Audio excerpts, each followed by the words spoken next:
Hola, soy Eleini Gritzapes y es un placer estar aquí con todos ustedes en Green Talks, una iniciativa pionera que discute el papel de la tecnología en la promoción de un futuro más sustentable. Estoy encantada de estar aquí. Green Talks es una colaboración entre Green 4T, que es una empresa líder en soluciones de tecnología y gestión de infraestructura de datos, con presencia en todos los países de América Latina, y el portal de sustentabilidad Neomundo. Bueno, hoy, para comenzar nuestra temporada 2024, tenemos aquí a una invitada muy especial, que es la primera mujer en asumir la presidencia de la empresa brasileña de investigación agropecuaria, Embrapa. Estamos aquí, una vez más, con Silvia Masrúa. Para mí, Masrúa, fue realmente muy importante aprender bien y recordar su apellido. Para nosotras, las mujeres, es un gran orgullo tener a una mujer al frente de la empresa pública más importante de investigación agropecuaria de Brasil y en un mercado tan masculino como el agro, de gran importancia y relevancia. Bueno, conocer más sobre Silvia porque tiene una carrera muy destacada en el agro. Ella es doctora en computación aplicada por el Instituto de Investigaciones Espaciales, el INPE. Es maestra en automatización por la Unicamp y graduada en análisis de sistemas por la PUC de Campiñas. Y no termina ahí, ella es de Minas Gerais, de Pasos. Ingresó a Embrapa en 1989 y ya ha liderado diversos proyectos en el área de ingeniería de software, inteligencia artificial y computación científica aplicada a la agricultura. Pueden ver, es una carrera diferenciada en el mercado agro teniendo frente a la tecnología. Silvia, es un placer enorme tenerte aquí con nosotros. Elena, agradece estar aquí con ustedes. Y felicitaciones por la nominación. Silvia, para empezar, cuéntanos un poco cómo tu carrera es diferenciada con respecto a este enfoque en tecnología, pero cuéntales a nuestros oyentes un poco sobre tu trayectoria en Embrapa. Bueno, como comentaste, ingresé a Embrapa en el 89. Son 34 años, van para 35 años. Fue el primer concurso en el que Embrapa, además de agrónomos, veterinarios, contrató investigadores del área de exactas. En esa época ya era justificable, cuando se pensaba en un profesional de computación, ingeniería eléctrica, estadística. Esto estaba lejos del agro. Fuimos contratados como investigadores. Y desarrollé toda mi carrera de investigación junto a Embrapa con estudios de caso en la agricultura. Mi maestría en el área de ingeniería de software y gestión de rebaño y lechería. Mi doctorado fue en el área de inteligencia artificial. Terminé mi doctorado hace 20 años, en esa época trabajando con fitopatólogos de Embrapa en el diagnóstico de enfermedades de plantas. Y fue disculpable toda la trayectoria. Embrapa antes de eso, en 1985, Embrapa creó 2 unidades diferentes de las unidades que tenía. Embrapa tiene 43 centros de investigación en todo Brasil, algunos son centros de productos. Embrapa Sodio en Londrina trabaja con una cadena productiva, centros ecorregionales Embrapa Pantanal en Corumbá, Mato Grosso do Sul y centros temáticos. Entonces, Embrapa Informática Agropecuaria, en esa época cuando ingresé, ya tenía esa visión disruptiva y multidisciplinaria, ya pensando en cómo la tecnología podía agregar valor en el futuro, que es nuestro presente hoy. Y entonces toda mi formación y la del equipo que ingresó a esa unidad fue ya preparándose, trabajando en estos equipos multidisciplinarios, como podríamos encontrar soluciones tecnológicas, como la tecnología podría ayudar en las soluciones para la ganadería brasileña. Pero tuvimos que enfrentar varios desafíos importantes, tanto internamente como externamente. Porque primero, hasta que los colegas entendieran que esa área no era una área de apoyo. Era una área que necesitaba investigación tanto como el área de agronomía. De fisiología de la planta, necesitábamos avanzar en los modelos matemáticos, en los modelos computacionales, que en el presente, en el futuro, que es el presente hoy, tendríamos datos e información. Entonces tendríamos que prepararnos para trabajar con esos datos e información para ayudar a mejorar la toma de decisiones del productor rural. Entonces me preparé en eso. Estuve 20 años en la investigación, yendo al campo. Al ser una unidad temática, fue muy oportuno que tuve la oportunidad de trabajar con las 40 unidades de Embrapa, conociendo los trabajos en varias áreas. Y entonces comenzamos, dentro de la unidad, pensando en la cadena productiva, independientemente de cuál sea la cadena, pensando en la preproducción, la producción y la postproducción. En la unidad trabajamos en Embrapa, que hoy es Embrapa Agricultura Digital, que antes era Embrapa Informática Agropecuaria. Trabajamos desarrollando cómo la tecnología de la información y la comunicación podría ayudar en la preproducción, por ejemplo, en la prospección de genes resistentes al estrés hídrico. Hablamos de cambios climáticos, pero tenemos que ya trabajar para ver nuevos cultivares para adaptarse a la sequía. Entonces empezamos a trabajar en bioinformática para apoyar los programas de biotecnología de Embrapa. Dentro de la puerta, por así decirlo, desde la siembra hasta la cosecha, trabajando en el área de colaboración con otras unidades de Embrapa en agricultura de precisión, agricultura digital. Entonces, trabajábamos desde la organización de los datos brutos, desde datos físico-químicos, datos sobre recursos naturales, clima, suelo, datos económicos, imágenes satelitales, diferentes resoluciones para, por ejemplo, monitorear el uso y la cobertura de la tierra, para que, por ejemplo, a partir de datos de enfermedades de plantas, de imágenes de plantas, se puedan identificar las enfermedades automáticamente usando tecnología de inteligencia artificial y también usando tecnologías como blockchain, Internet de las cosas, varias tecnologías. Y entonces también empezamos a trabajar en cómo estos datos, informaciones y estos modelos podrían ayudar a subsidiar políticas públicas. Sí.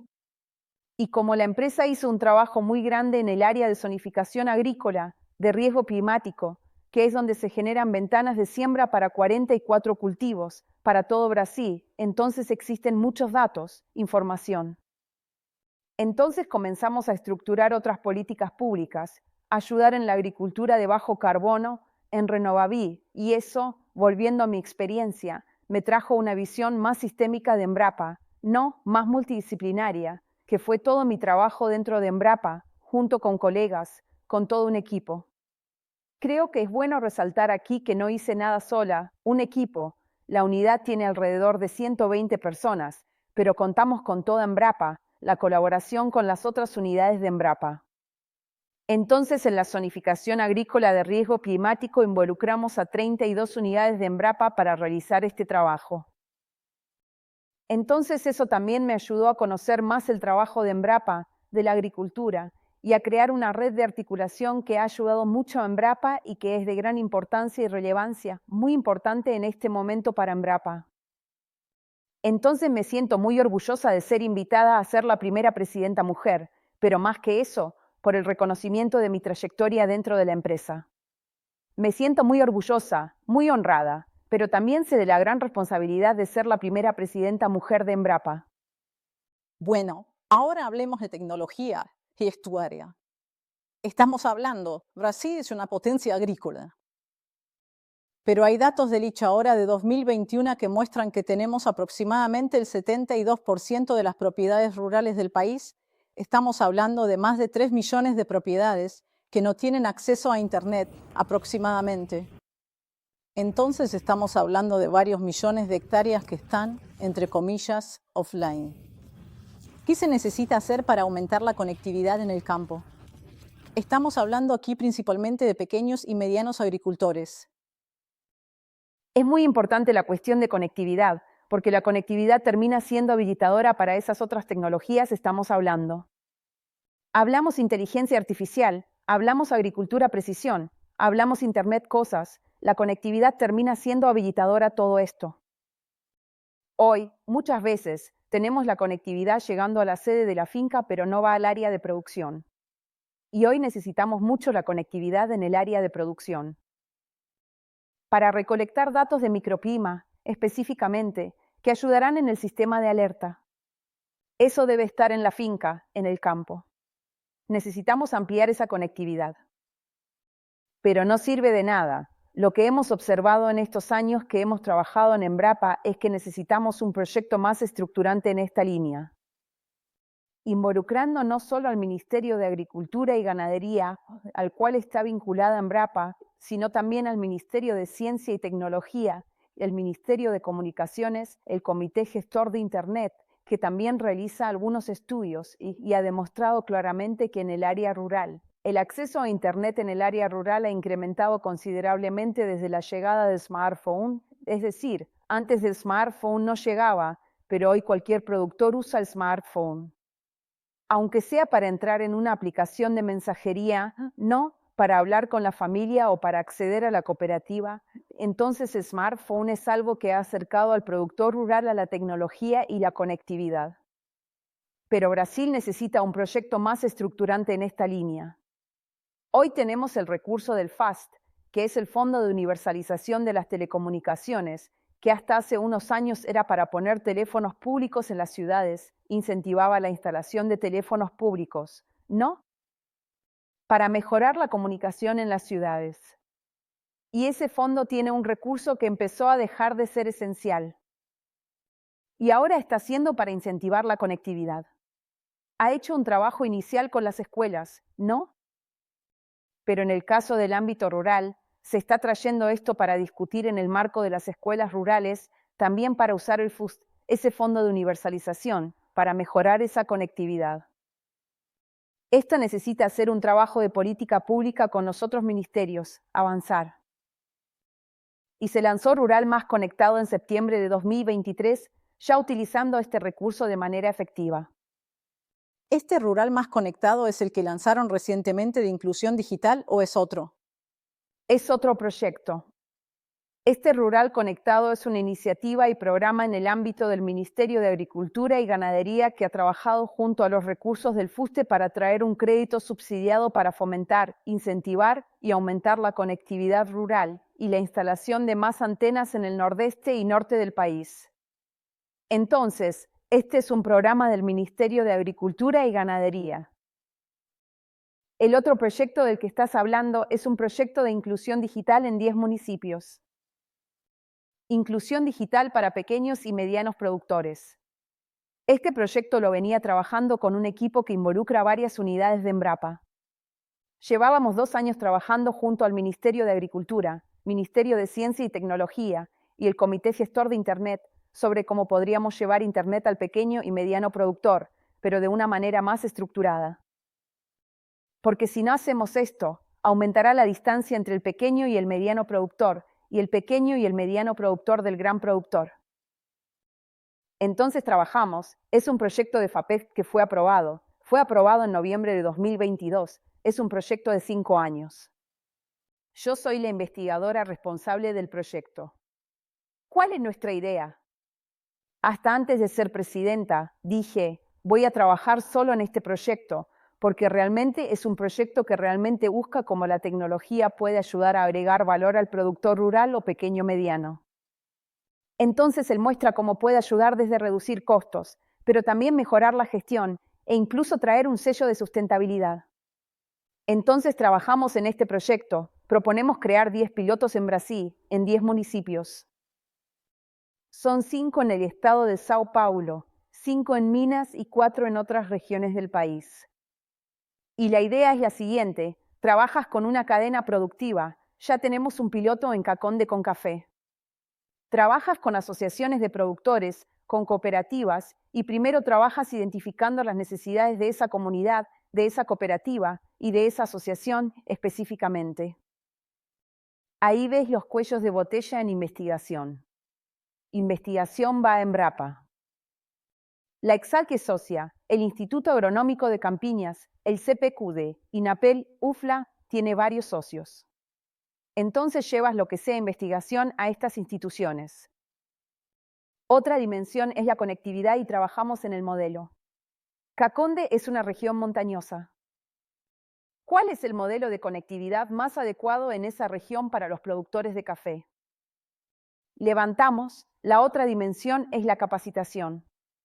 3 dimensiones, investigación e innovación, conectividad y capacitación. Levantamos la certificación en la demanda de café. ¿Existe alguna herramienta ya en el mercado? Traemos a las startups. También ayudas a mover el ecosistema local. Ahora, si se trata de investigación e innovación, viene a Embrapa y a las universidades. Conectividad, ¿cuál es el modelo más adecuado? Es un modelo híbrido. Es un modelo 4G llegando a la sede de la finca, pero puede ser un Wi-Fi vía radio, llegando también al área de producción y capacitación.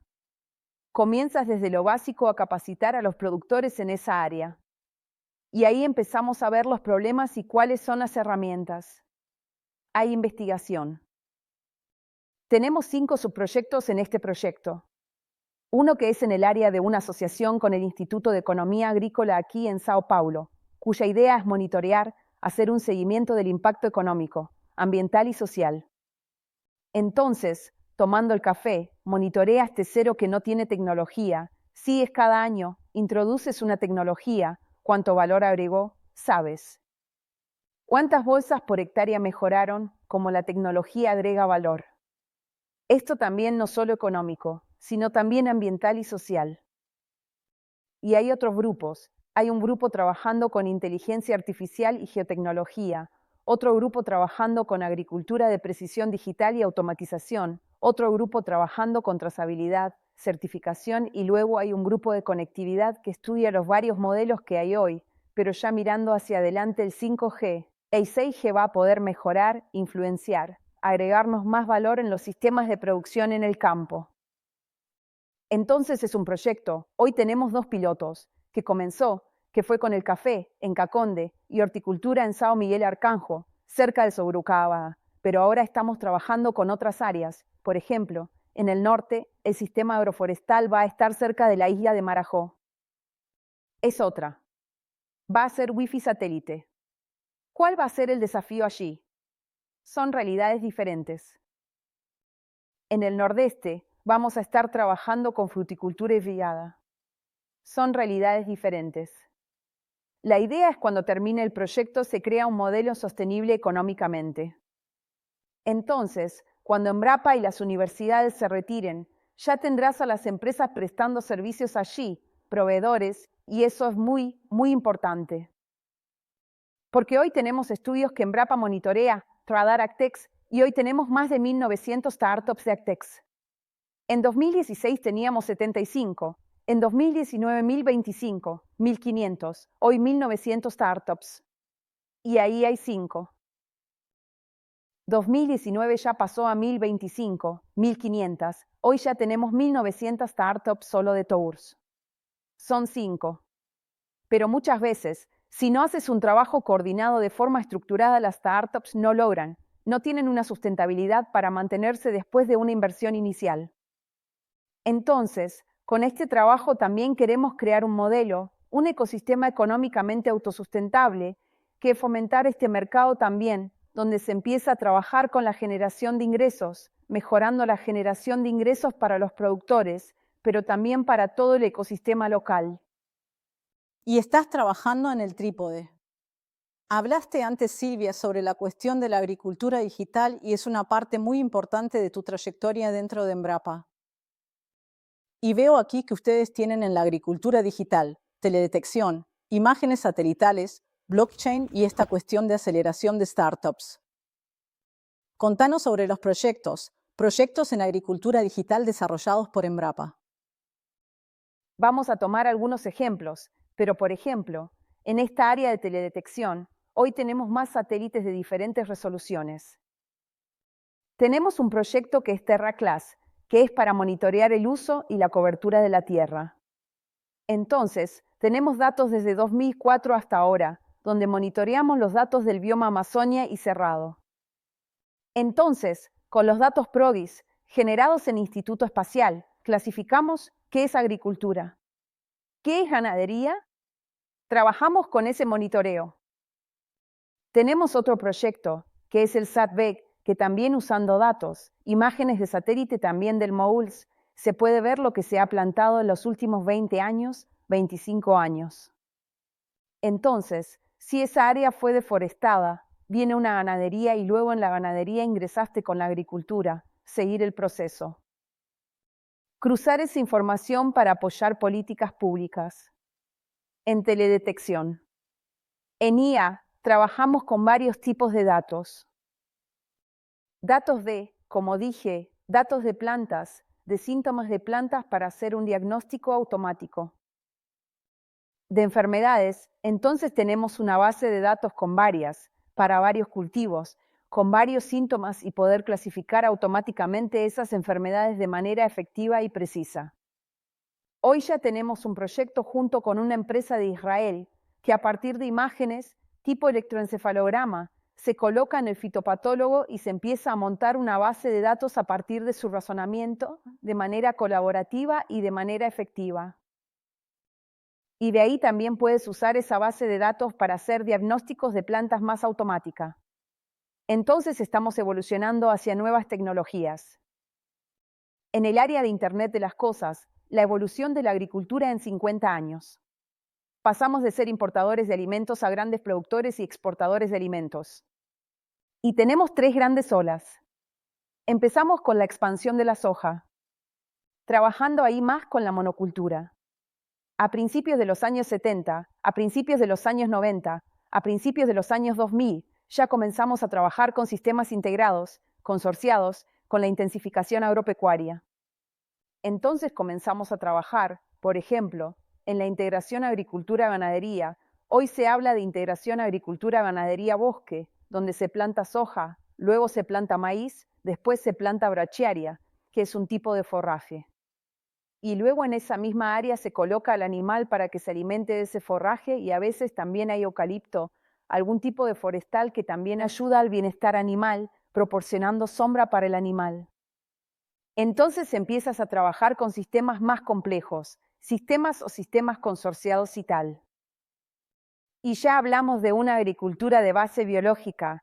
Estamos hablando de insumos de base biológica, bioinsumos. Entonces evolucionando hacia una agricultura más multifuncional donde no hablamos solo de alimentos, fibras y energía. Todo eso tenemos que usar estas nuevas tecnologías.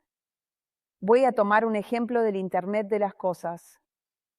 Cuando abro DLPF, estoy colocando sensores para monitorear la fisiología del animal, la temperatura, datos de microclima. Cruzo esos datos con datos de la balanza de paso, donde se pesa el animal, y con datos de imagen satelital sobre esas forrajeras de las que hablé, para ver la cuestión nutricional del animal, si está ganando peso y tal, cuánto está influyendo el clima. Entonces, para eso necesito esas tecnologías. Y hoy ya tenemos proyectos en Embrapa con asociaciones público-privadas, colaboración con otras instituciones para analizar estos datos y usar estos datos para mejorar el sistema de producción, por ejemplo, de la integración agricultura-ganadería, de la integración agricultura-ganadería y forestal, por ejemplo. Entonces, hoy en día es multidisciplinario.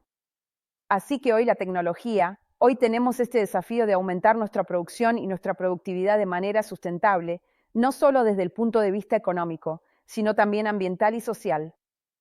Entonces, se observa mucho ahora sí en cuanto a su producción, si es sostenible en las 3 dimensiones.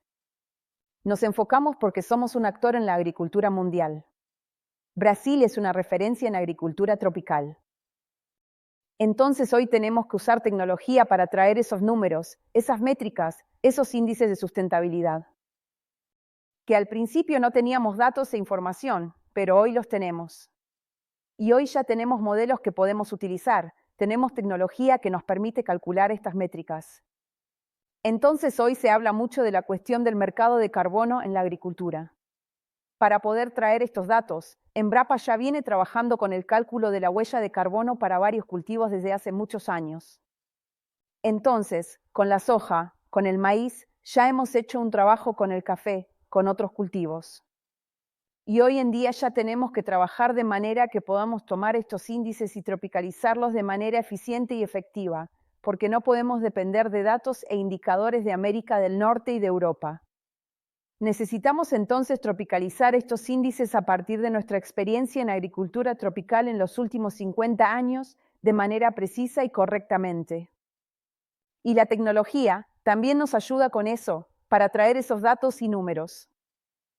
Para mejorar nuestra comunicación, no solo internamente, ¿verdad?, para nuestro consumidor urbano, que muchas veces necesita entender cómo la agricultura, ella es ella, porque así, hoy la agricultura, ella está en todo, ¿verdad? Está desde nuestro desayuno, en la ropa que usamos, pero muchas veces la gente no entiende, Cuestiona, pero la agricultura está deforestando. Queda esa. Hay muchos mitos, mucha inmunidad. Entonces es importante mostrar que muchas veces la agricultura avanza sobre pastizales degradados. Y no necesariamente se necesita deforestar para aumentar la producción y productividad. Esto es un programa en el gobierno federal que inició este año, que es la recuperación de áreas degradadas. Podemos estar charlando sobre este tema también.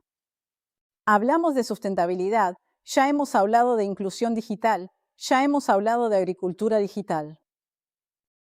Y ahora, para finalizar, me gustaría saber de vos, una mujer que empezó a estudiar inteligencia artificial hace 20 años en agricultura. En tu opinión, ¿qué innovaciones tecnológicas se avecinan y cómo están alineadas con la sustentabilidad para el futuro de la agropecuaria en Brasil? No basta con decir que la agropecuaria es sostenible, usar números, métricas, indicadores. ¿La tecnología es clave? No. Entonces, hoy tenemos 4 grandes desafíos. Primero, la transición nutricional. Entonces, cada vez más el consumidor hablamos mucho de tecnología, pero eso no es una moda. ¿Qué pasa? Vas a ver todo el movimiento que ocurrió en todo el mundo, en el sector financiero, en el sector de la salud, exige un nuevo tipo de servicio. Entonces, ¿qué pasa? En la agricultura debemos estar atentos, primero, a esta transición nutricional. Un consumidor está mucho más preocupado por la nutrición y la salud, el origen de los alimentos, quiere transparencia en la producción. Este alimento que comiendo, quiero ver su producción. Requiere nuevas tecnologías. La trazabilidad, blockchain, otras tech. Cuando hablo de esto, el otro desafío es la transición energética. Nuevos modelos de matriz de producción de energía limpia. Hoy hablamos mucho, hablamos de la agricultura. Y no compite con los alimentos. Cuando hablo de etanol de segunda generación, trabajando con una segunda cosecha. Brasil es el único país que tiene 2, 3 cosechas. Producir alimentos y produciendo etanol. Es una discusión grande en Europa sobre la salida de los alimentos sacándolos de. Y en Brasil nos sucede, porque produces el maíz y luego en la segunda cosecha puedes trabajar con etanol. Entonces tenés esta transición energética, que es otro gran desafío que tenemos actualmente, que se relaciona estrechamente con la transición nutricional, con la cuestión de la seguridad alimentaria en el país y en todo el mundo, y luego tenemos otro desafío que es la transición climática. Entonces estamos viendo eventos extremos, estamos teniendo sequía en el norte del país, inundaciones en el sur del país. Todo esto, esta transición climática, es justamente debido a este cambio climático que está ocurriendo en todo el mundo. Y esto realmente interfiere mucho en la agricultura, porque la agricultura es una de las áreas que más se ve realmente muy afectada por el clima. Y ahí viene toda esta discusión sobre la transición climática. Vale la pena hablar del carbono. Se cuestiona mucho que la agricultura emite gases de efecto invernadero. Pero la agricultura es el único sector de la economía que puede secuestrar.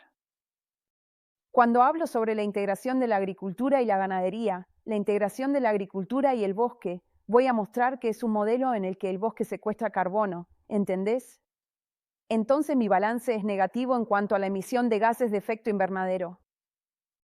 Entonces, ese es otro desafío que tenemos. Trabajamos en Embrapa y la digitalización, inicio de nuestra conversación. ¿Por qué? Porque sin las nuevas tecnologías, sin estas tecnologías, no puedo traer estos datos, estos cálculos de la huella de carbono, modelos climáticos para simular escenarios futuros. No puedo avanzar. Por ejemplo, hoy el productor rural, sea pequeño, mediano o grande, hoy tengo datos de microclima que interfieren en su producción. Entonces necesito usar estos datos. Entonces necesito tecnología, necesito sensores, tengo más sensores. Esto se está abaratando para que las pymes puedan utilizarlo. Estaciones probiométricas, estaciones agrometeorológicas. Necesito usar estos datos para ayudar en su toma de decisiones.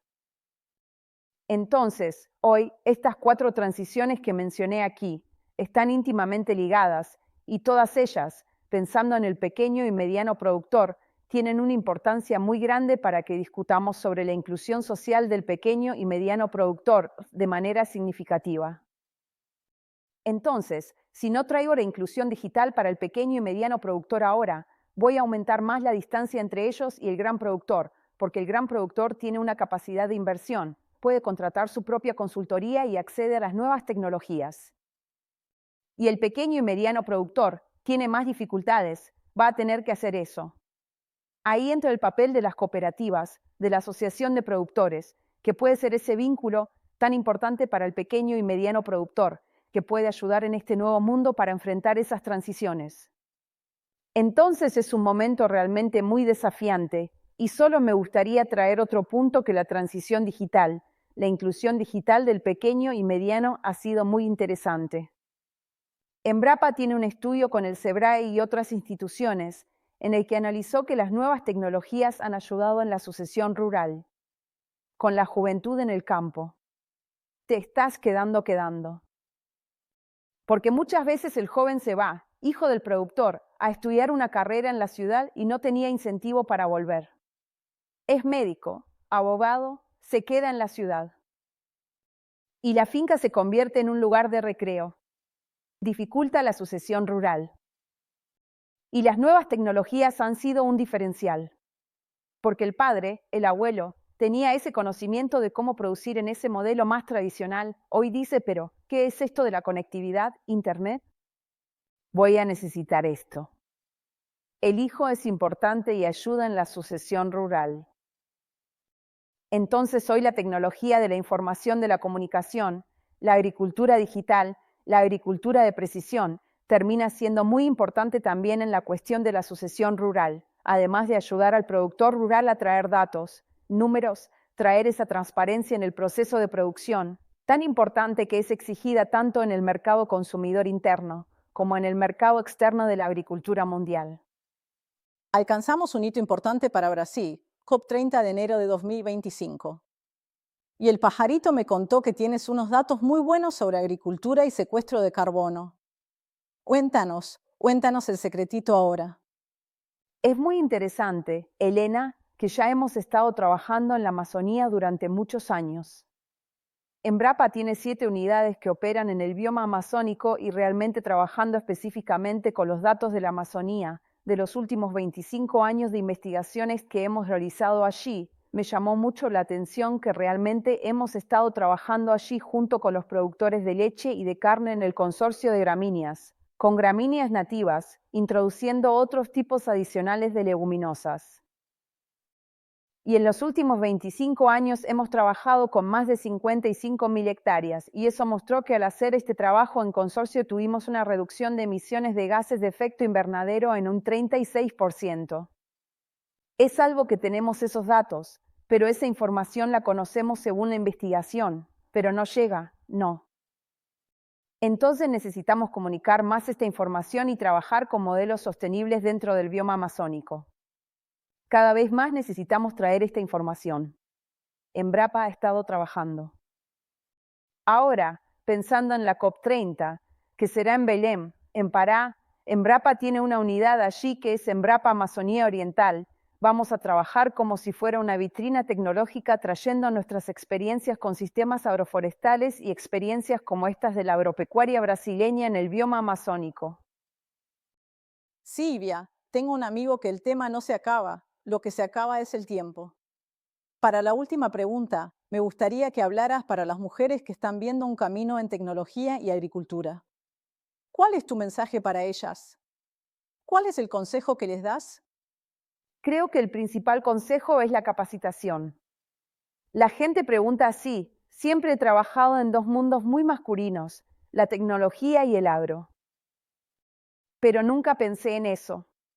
Siempre me enfoqué, como investigadora de Embrapa, en capacitarme, hacer una maestría, un doctorado, que era mi carrera en la empresa. Entonces la capacitación, el primer punto es la capacitación.